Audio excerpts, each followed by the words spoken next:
Afin de vous raconter 5 années de Covid long en quelques minutes, je vous demande à l'avance de bien vouloir m'excuser, de lire mon texte et de ne pas vous regarder.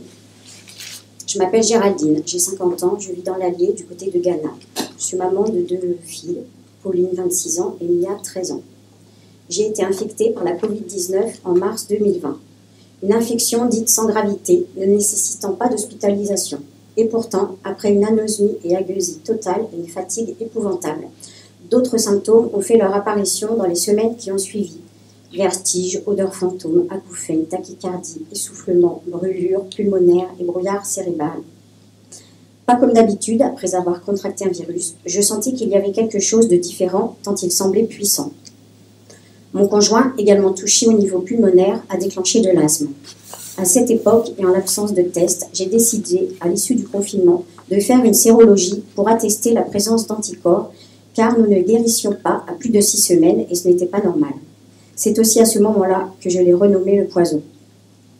En juin 2020, en répondant à une offre d'emploi suite à une reconversion professionnelle comme gestionnaire de paye, j'ai vraiment pu mesurer l'ampleur des premiers dégâts. Dans un cabinet comptable où j'avais passé plus de 2 mois et demi de stage, ni moi ni ma formatrice ne me reconnaissaient. J'enchaînais les erreurs, les oublis, j'avais de gros soucis de mémoire, d'analyse, de concentration. Déjà, et sans imaginer un seul instant que j'allais être confrontée à une omerta diabolique, je me suis vue refuser par mon médecin traitant un rendez-vous pour les raisons citées précédemment.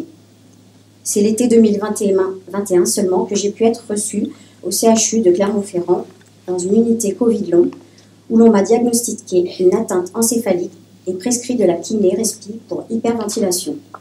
Les moyens, les examens prescrits à cette période, tels que des IRM et scanners, ne permettaient pas de révéler la profondeur des atteintes, faute de connaissances, de recul et d'examens très ciblés, comme des TEP scans, biopsies.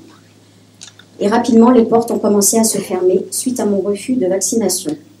La multiplicité des symptômes ne m'a pas encouragée à accepter cette injection. J'ai alors tenté de me tourner vers des médecines douces et alternatives, le neurofeedback, l'acupuncture, des compléments alimentaires et autres,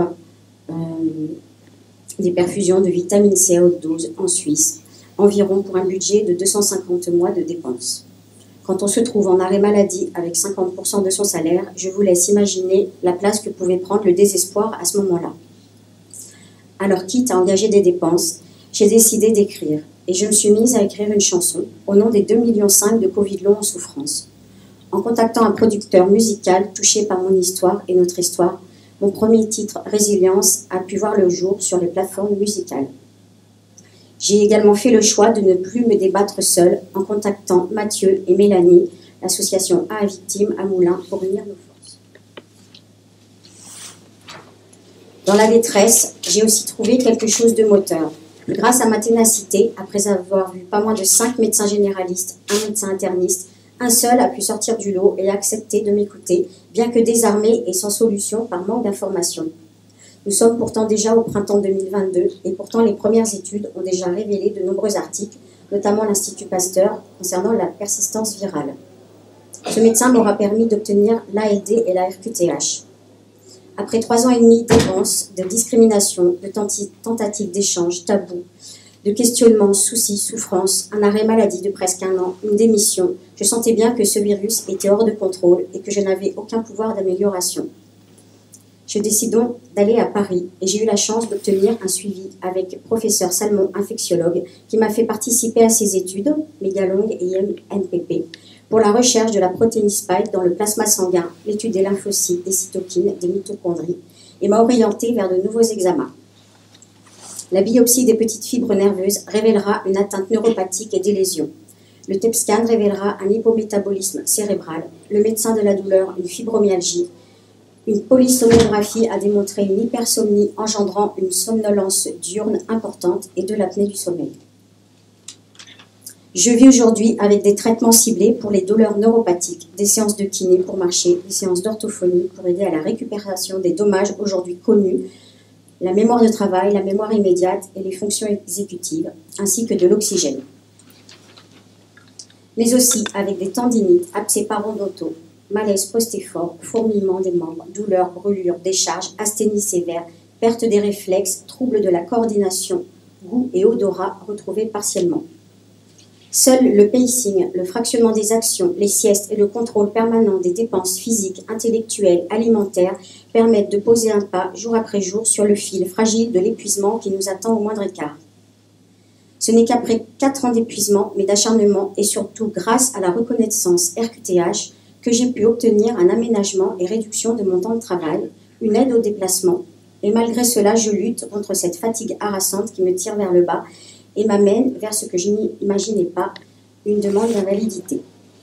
Nous sommes 5 années après les premières infections. Les médecins internistes, généralistes, les praticiens n'ont toujours ni information ni formation sur le sujet.